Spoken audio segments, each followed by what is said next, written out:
Any final comments? Say nothing to nobody. Prophet, de te saro suo, nova et vetera.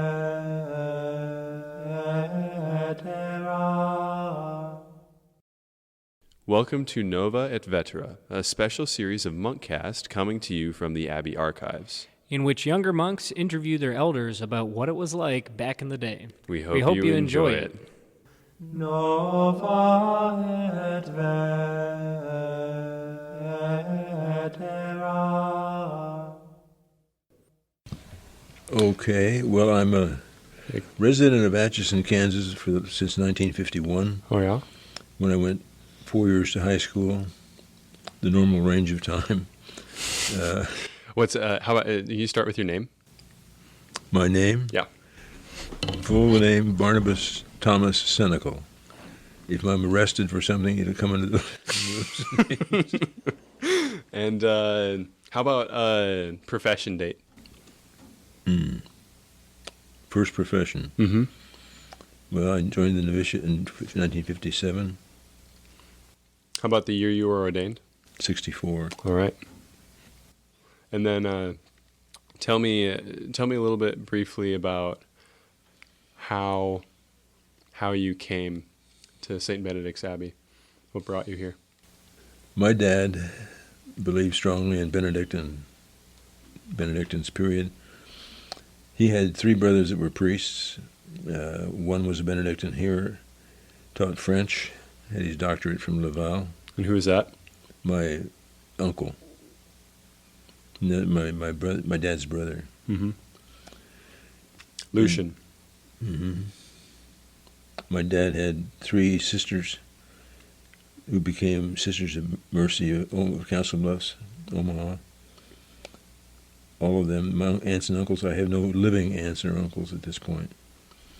But the sisters were hospital people, Mm-hmm. administrators, x-ray technician. How they got there, I do believe it was for long-term care of one of my uncles. No, not my uncles, it was my grandfather. Dad had grown up in central Kansas in a French-speaking community.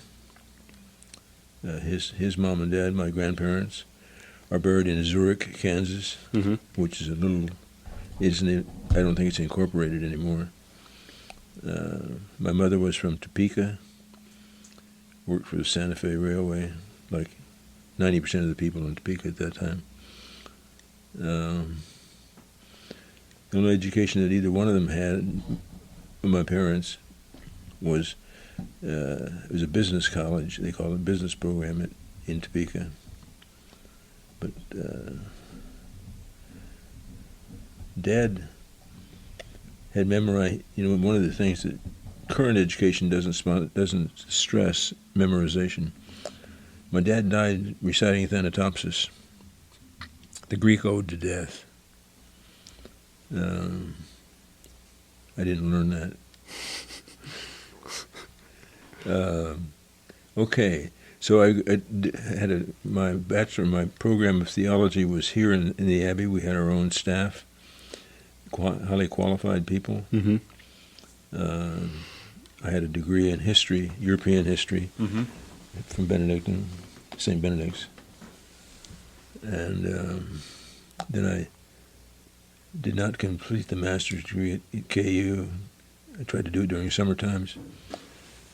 I transferred hours to Emporia, where I took a master's degree in educational administration. Mm-hmm.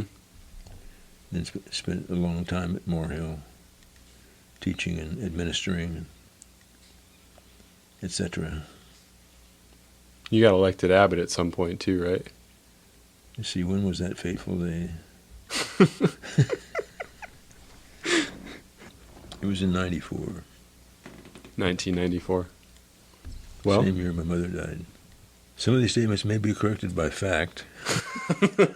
That's well, that's what we're here for. We're here to set the record straight. Tell me a little bit about your time at Maur Hill. What was that like? Well, let's just Notable stories, notable people. let me start with just buildings, facilities. Sure. The ALC, American Lutheran Church, owned a ground in a place called Midland College. They moved to Fremont, Nebraska. When it became vacant, we bought the property and moved the high school program from the college campus to the current site. The buildings that were there, one was an old Carnegie Library building, truly financed by the Carnegie Fund for the Lutheran group. There was a 4-story building where there's now a parking lot. But that 4-story building was our everything. Sure. Our washroom, we had washed our face on the one floor and slept on the upper floor, and not really the floor, but we had 100, I'm trying to remember how many beds we had. We all slept, like 100 guys slept in bunk beds on one floor. Mm-hmm. Primitive. Eventually, Father Edwin Watson, a member of the community, he was on the Maur Hill staff, but he also took on the task of raising money to build new buildings. Mm-hmm. And at that point in time, that wasn't our only option, but it was soon to be a problem with North Central, who said to us, build or abandon. The school? Yeah. When it was critical to have accreditation, Mm-hmm. and it wasn't that we didn't know that ourselves, that the buildings were in bad shape, and if you're going to offer a quality program, you needed to have a place to do that. Mm-hmm. It was also true at that point in time that the Diocese of Wichita wanted to build a high school, Mm-hmm. which became Capon, and there was existent a girls' school. They offered us to staff the boys' school, Mm-hmm. and the community chose not to do that. Mm-hmm. That it would have broken up the way to staff the two places. Mm-hmm. And eventually Capon and Mount Carmel merged, and that it left them free to do that. Had we been entangled in that moving into the future, Mm-hmm. it would have been difficult. Anyway, that's by Maur Hill. It was always for my family and my friends a good place to be, good companionship. We did have what we called a priesthood student section, the top floor of that 4-story building. So could you explain that? What's that about? What's that, a priesthood student? Yeah, is that a student who's on track to become a priest while he's in high school? Well, it's I think what the mindset was that this is the way you get new members into the monastery. Priesthood was one thing, but and predominantly that. In other words, we didn't have a seminary program for people from the Salina Diocese or the Wichita Diocese. It wasn't that kind of full-blown. We recruited them for the high school. Is that how you and day students? And is that how you came in contact with the community? Well, when I came in '57 to the college grounds,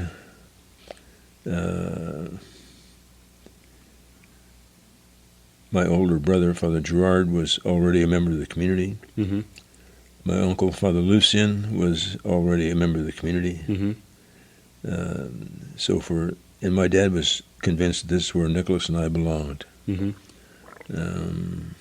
Dad was a prime mover, so to say. After World War II, there was a number of communities that lost membership to the Trappists Uh-huh. because they sensed the need for a more contemplative life, even than what the diocesan priesthood would offer you. So it wasn't a formal character. It was a formal character formation program, in the sense that we were responsible to our teachers and to those who helped staff the school. And for quite a while, the high school here was a feeder program to the college and subsequently to the priesthood student. We had our own, as priesthood students, we had our own study hall in the evenings. We had it was like a seminary program, probably, in terms of character Uh-huh. review. We had our chaplains and retreats and such, and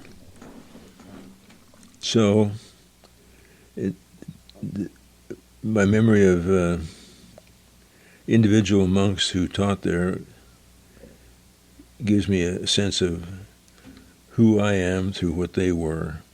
Father John Gruber was a fellow that could stand half court with a basketball, shoot it, and make half the time. He was from Indiana and was a high school athlete. Father Benjamin's uncle, Burning,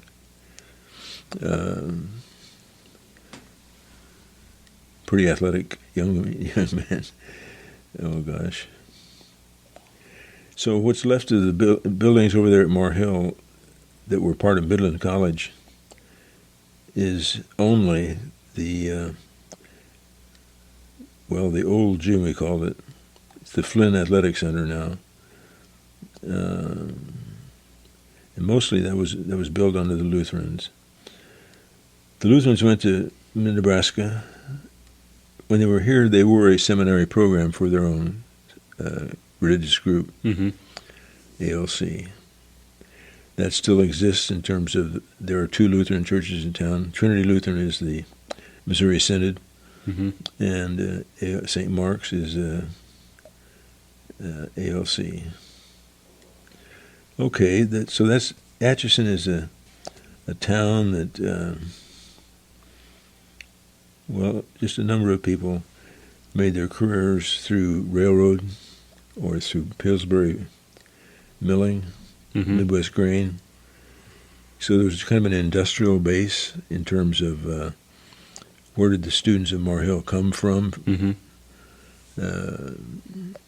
For the day student, it was, they had the three parishes. There were three parish grade schools. Today, the only thing remaining is St. Benedict's Parish, which is unified Sacred Heart and St. Joseph's, and St. Patrick. Well, St. Patrick's is a little more independent. Mm-hmm. But so we pretty much grew up with the same group of people as you would in a public school. And some of them become your heroes, and some become your less than heroes. I remember we all had to write speeches for during May, I think it was, because Gigi Hughes, big, tall kid, kind of tough guy in the streets, he gave a talk on thumbing your way to heaven on the beads of the rosary. Oh, yeah. Have you heard that before? I have not heard that. I have not heard that. Okay. We were pretty successful in terms of Maur Hill and sports.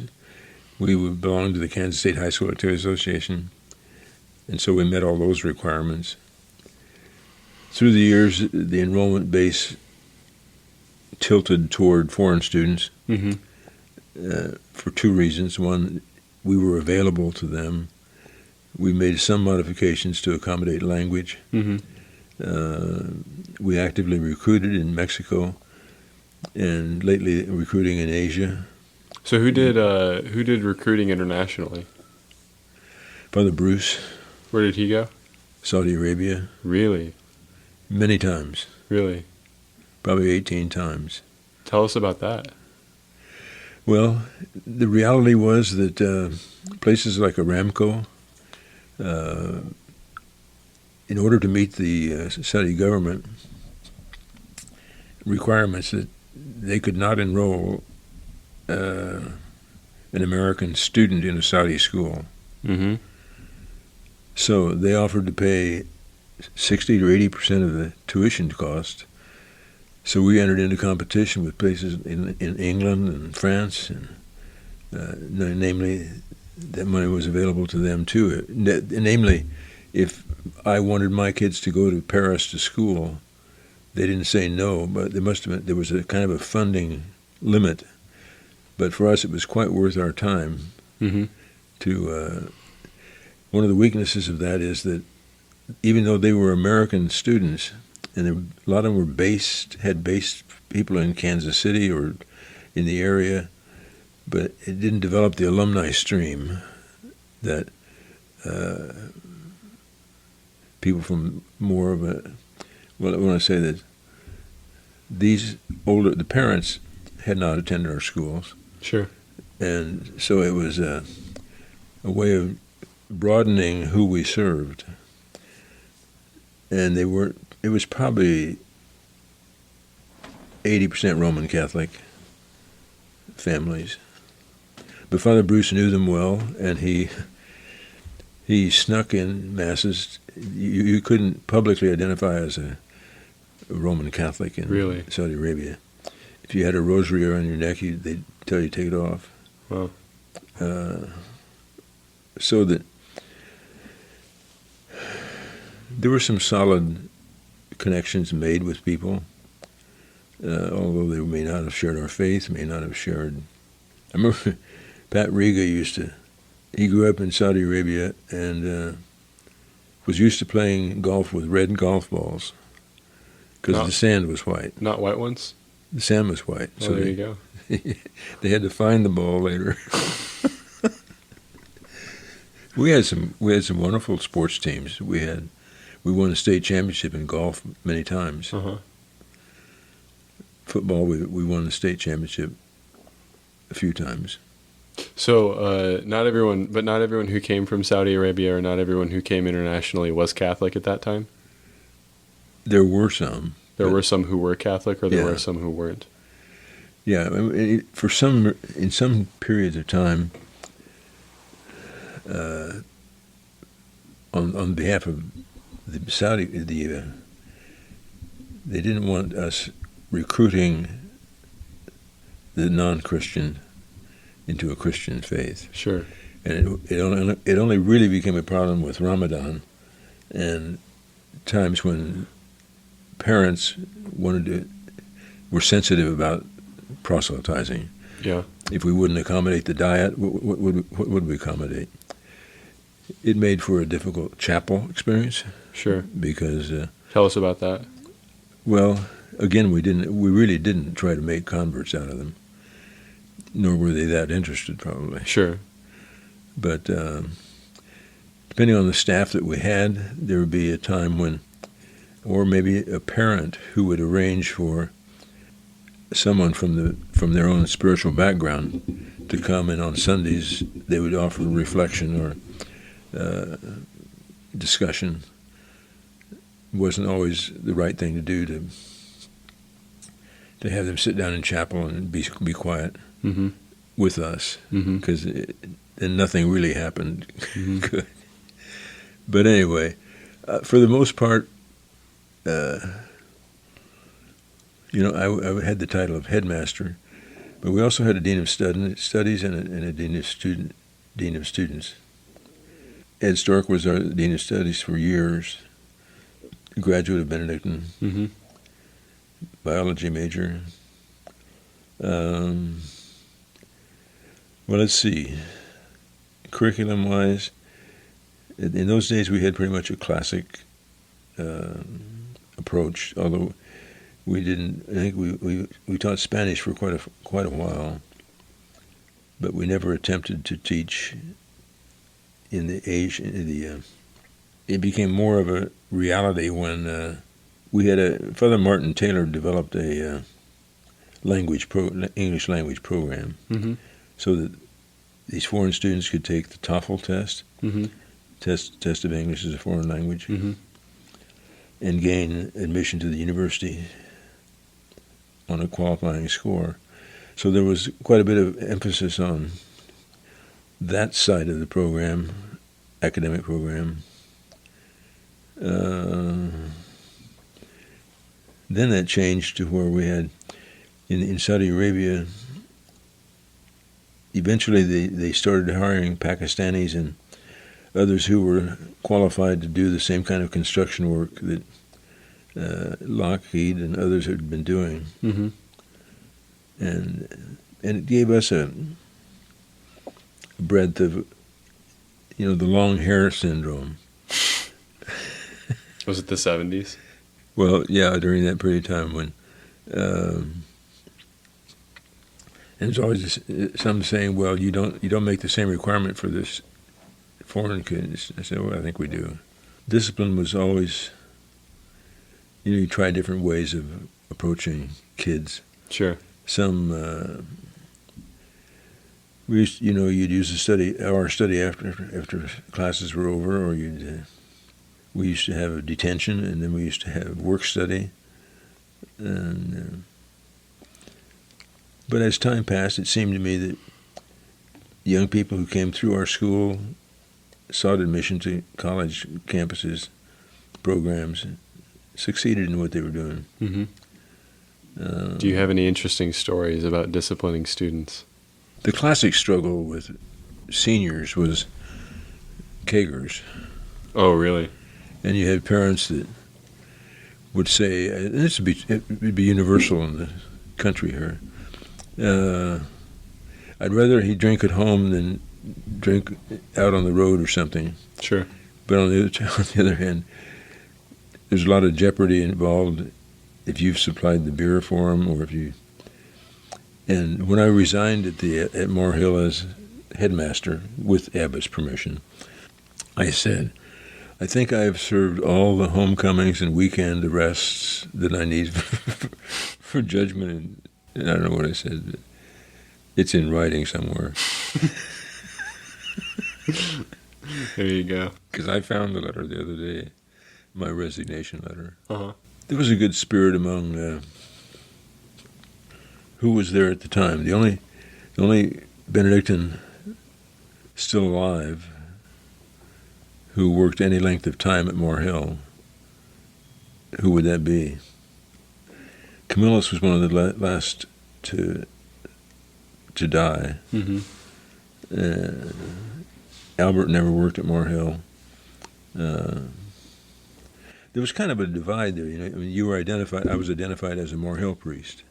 Right. So, yeah, tell us a little bit about like the ties between Maur Hill and the community. Edwin's commitment ran deep. I mean, who he was Mr. Maur Hill.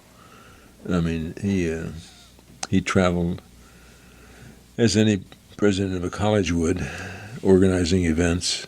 We used to go to Chicago every year. Bill Smith managed the Conrad Hilton.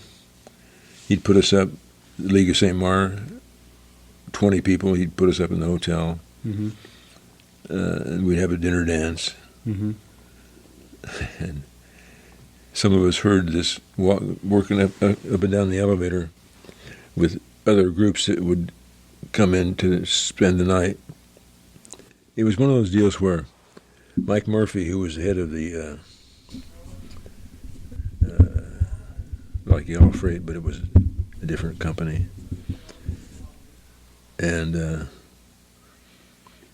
these people would see us and they'd see the name tags and they'd say, where is that school? We had no visibility, really. Sure. But it was you support my charity.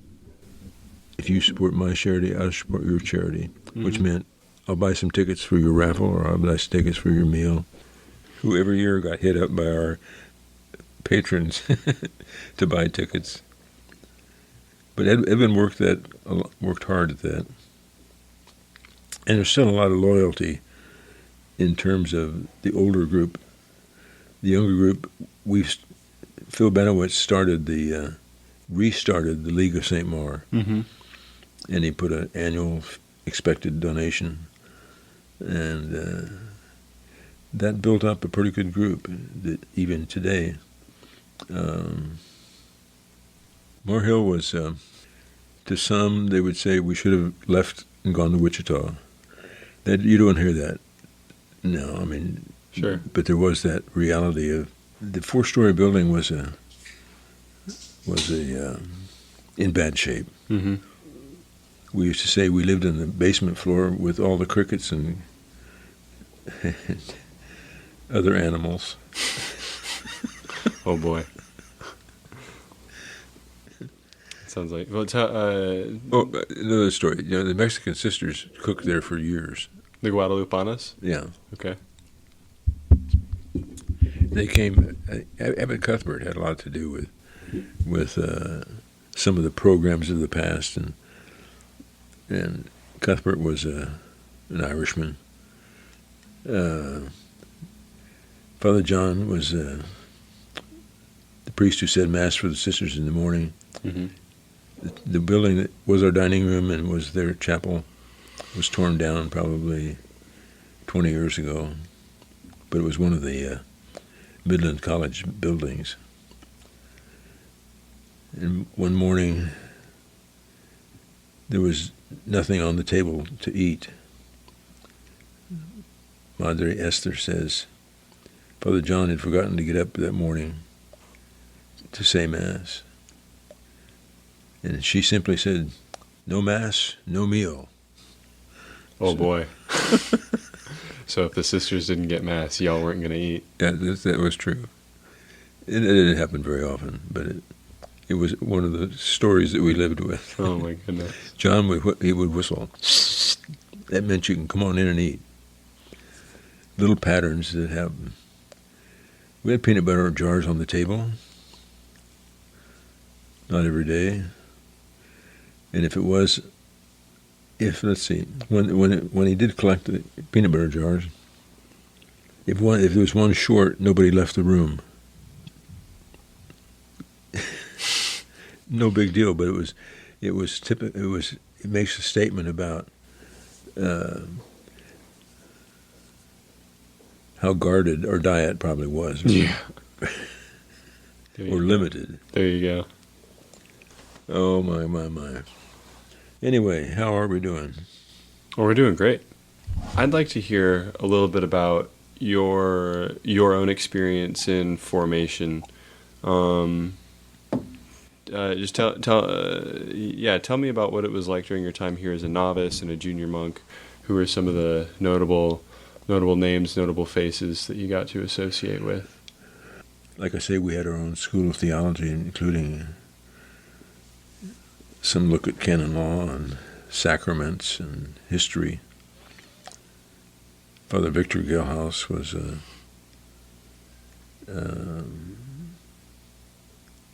European history. He was in Germany at the time of World War II, studying, escaping. Peter was over there too. His father, Peter Beckman. Peter Beckman. Yeah. Victor was the best lecturer. Going the other way, Theodore was our dogmatics teacher, Mm-hmm. and the author of that book was Decomp, and in Latin, Mm-hmm. which never made sense to me, because I had lots of years of Latin language, but even when we prayed together down in the chapel, I had some idea what we were saying, but not very clearly. Sure. So it didn't take a lot of encouragement for me from others to work toward having liturgy and prayer in English. Mm-hmm. But then we were very conscious of that. You know, in the north section, the fresco section of there's 104 pew spaces. In my early days here, we probably filled all of those. I mean, once the church was open. By that time, my mom and dad had moved here from western Kansas, where they raised their family. And Dad had eventually died of liver cancer, I believe. But my mom and dad are buried here in the Atchison Catholic Cemetery, which is unusual. Well, it's not unusual for the Habegers, but Sure. so that Mom was a hardworking, non-socialite. Dad didn't belong to anything. He called the Chamber of Commerce the pot of commerce. But they worked hard at the church, woke us up to serve masses every day. My friends were my dad's friends. There was people that my dad sold trucks to farmers, and I was driving for Olga Feynman, going to pull up alongside this combine, took all the wheat they had out of it, augured it into my truck, and then I started to back up. All of a sudden, I was looking straight up in the air. I had backed up into a washout. And I walked home in the rain, walked back to the Feynman home, and kept saying to myself, I'll never drive a truck again. My dad won't let me drive another truck. My dad had sold the Feynman family the truck. It was a brand new truck. Oh, man.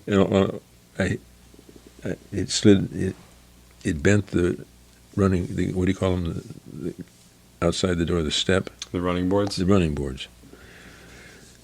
Had it not, it was close to just doing a flip. Had it done that, it would have crushed me. Oh, wow. So thank you, Lord. There you go. He's got a plan. Yeah, but those were good experiences.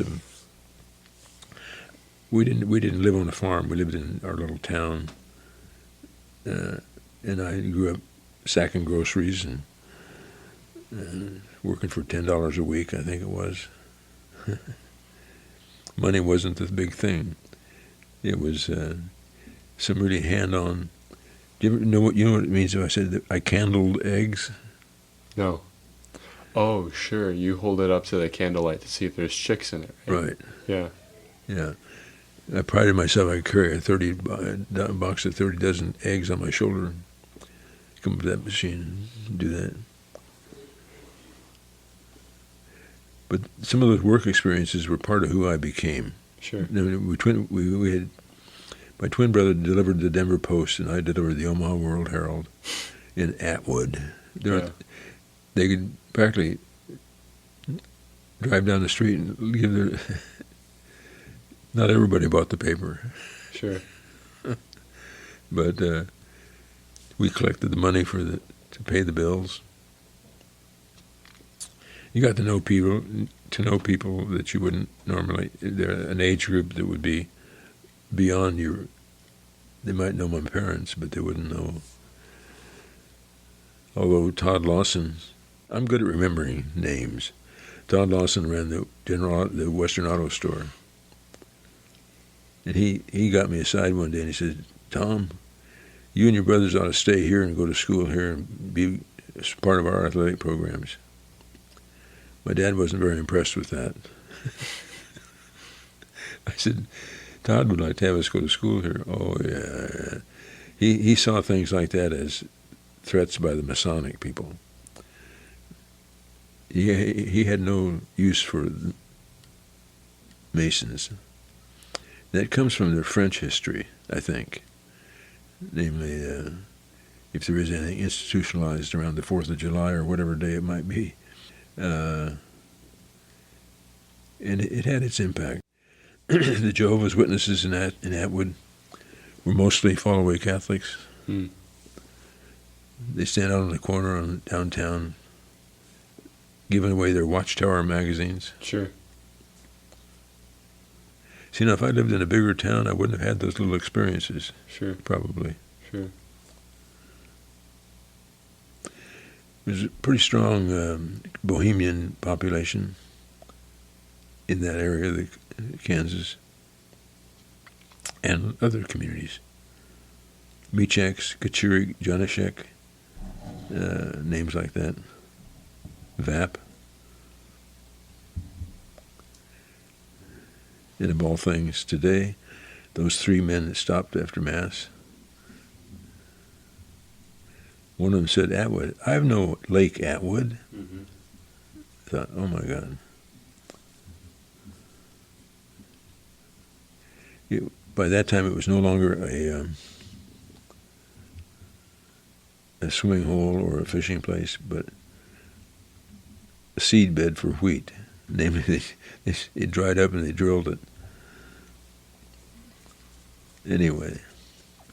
So, tell me a little bit about your time as abbot. It went very fast. It went very fast. Next question.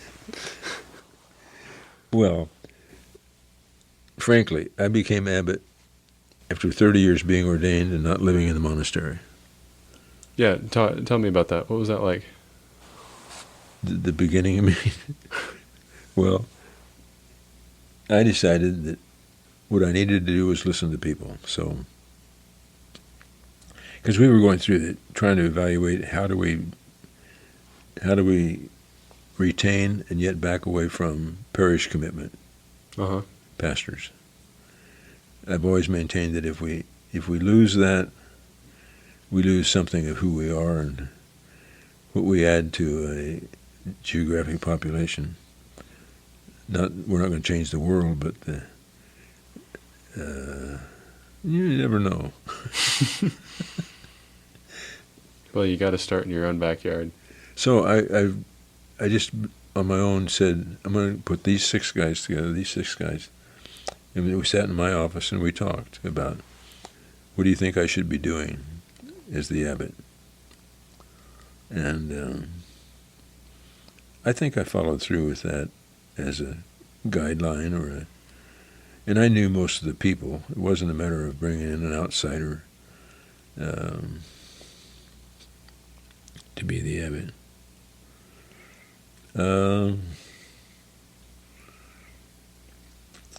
I guess I was probably,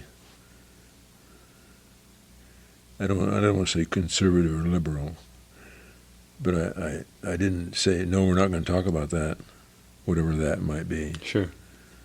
I was comfortable enough holding meetings. So, in terms of other looking, see, it would be the college. The college growth is phenomenal in terms of the student enrollment numbers, the buying into the concept of legacy by the public. Mm-hmm. In some ways, I'm surprised Steve Minnis is still with us. Huh. In the sense that he's done well. Oh, yeah. Yeah, and those people, his qualifications are, he's a civil lawyer. Sure. And his wife, Amy, one of the people currently in the student support office, Janet Wilcox, Sure. and Maureen Huppy. Maureen Huppy was on my grade school faculty down at Holy Spirit. Oh, really? Amy Minnis was on the faculty at Holy Spirit. I can go back into that building today, and a number of the teachers are still there. I came at a time we had never staffed. I don't think we ever had a priest as a grade school principal. Down at Holy Spirit? But, well, even in this diocese. Sure. I didn't ask to be the principal of the grade school, but Sister Michelle Faltus, Franciscan, was the superintendent of schools. She said to me, Michelle, Barnabas, why don't you do it for a year and they give us time to do a better search? So I said, okay. I didn't get a second salary, by the way. Have they not started sending your checks in the mail now, or? It was stamped out of date. There you go. But first thing I did, I had the wisdom to say, I don't know much about any of these things here, but let's get started. So I made committees, faculty committees, about textbooks and programs but I was well received as a principal. I saved a number of thank you letters that people wrote to me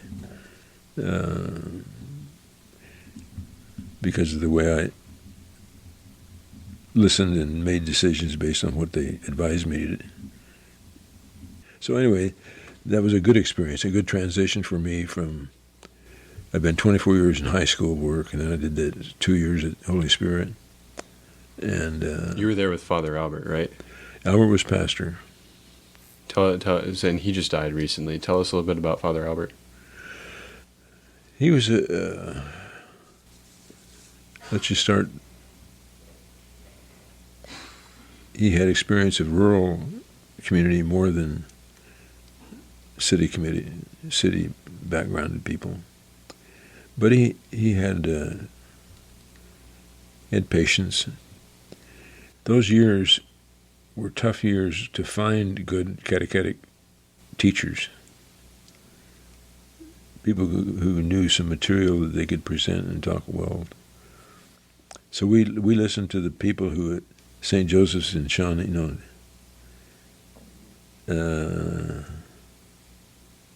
what am I struggling with here? Holy Trinity in Overland Park. I went to the diocesan people and I said, who can help us start a program? And so they gave us staff time from that school with our faculty. Again, it's a matter of getting key people around you. Holy Spirit did not have a directory. It did not have a school parent-teacher organization. Not that you wanted them to run it, but you wanted to listen to what they had to say. Sure. And that worked well. So. And then, if I may, speaking of dead confreres, could you tell us a little bit about our Father Dennis, who just passed away recently too? Some of the comments that have been written have been very nice, and people who, like the sisters in Mexico, from Mexico, they depended a lot on him for spiritual direction, and yet Spanish was he was a linguist. Yeah. He was, he was willing to go to Brazil, to go.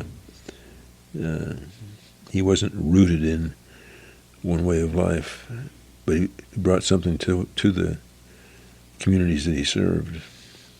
At times I think he was a little nervous, but who wouldn't be being in front of all these guys?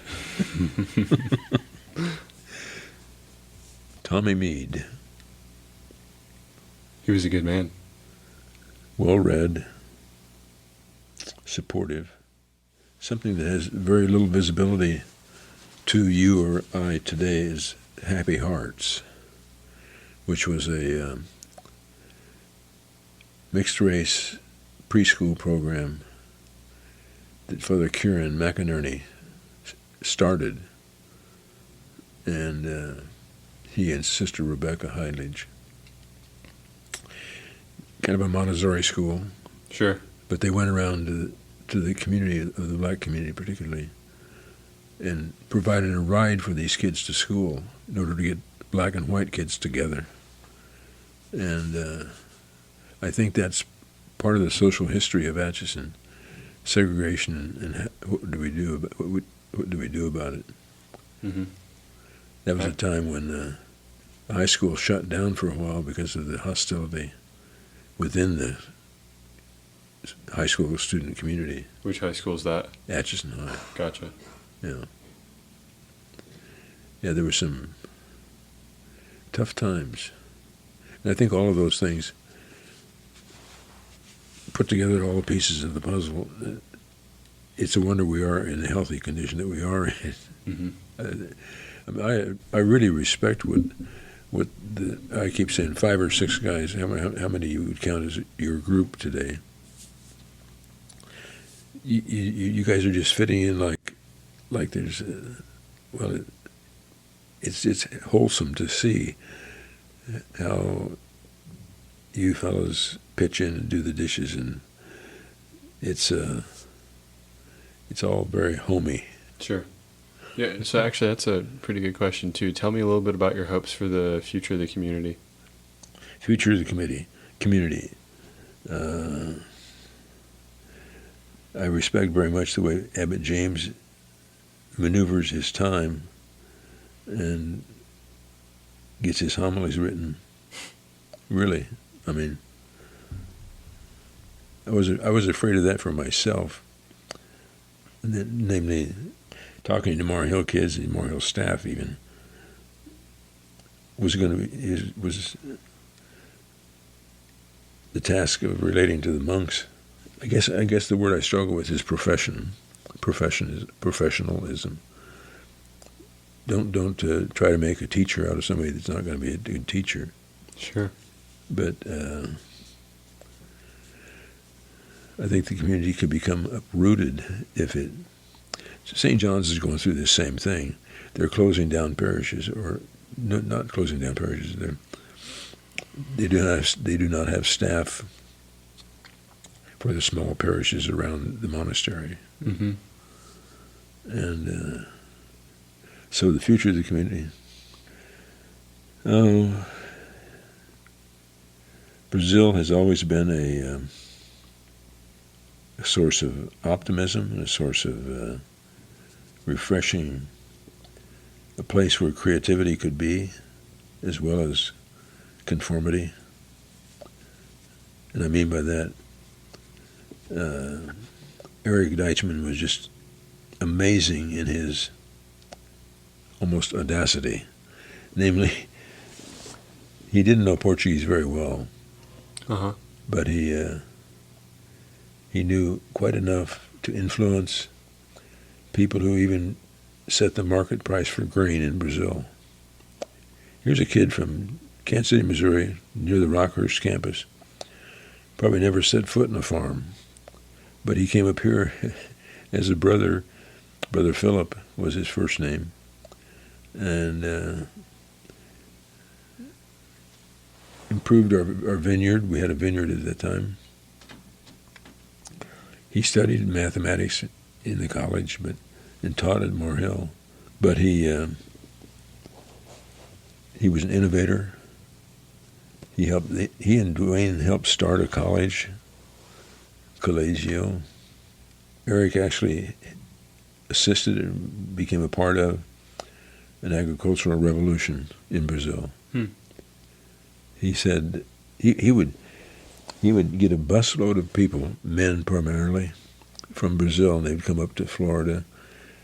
They'd go to K-State, they'd go to Missouri, they went up to Wisconsin, encouraging these farmers to be managers and to be accountants, people who could make a profit out of their farming. Mm-hmm. And he really worked at that. I was at a meeting one day with them, and I didn't know what they were talking about, but I eventually said to somebody who was with me, "What are they talking about?" He says, "Look, just if Eric says do it, let's do it." That's the position he was in. Wow. They set the Board of Trade market value at 80% of the Chicago Board of Trade. he wasn't stumbling into these decisions. He would, and then they also would say, the men down there, Eric is one who would try to solve a problem with a piece of wire. Namely, if a post was falling down, he would he would do something to straighten it rather than replace it. So let's see. Well, that's just about all that we have time for today. Any final comments? Say nothing to nobody. All right, great. It's almost been one of the best things I did was I wrote for Celebration magazine. Oh yeah. I had a picture like one of these and a 6 stanza reflection like that one, and published monthly. It just went out of existence as a publication. Mm-hmm.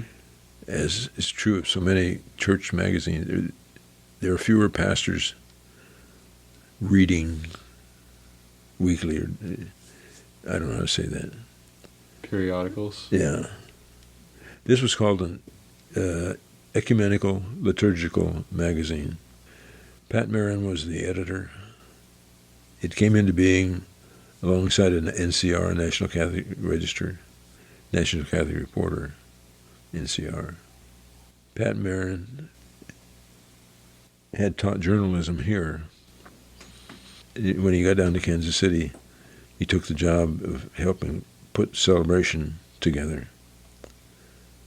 And he asked me if I would want to write for it. I said it'd be fine. But I think I developed some skill because I just said, well, let's do that. Photography, it's been a pleasure.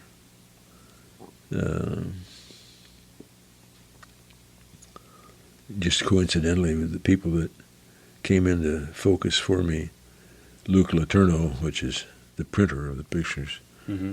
Elizabeth Zeller, and I hardly know how to work the camera. Truthfully, You do a pretty good job of pointing and shooting, though. yeah. Well, There you are. yeah, we'll finish off there. Prophet, de tesaro suo, nova et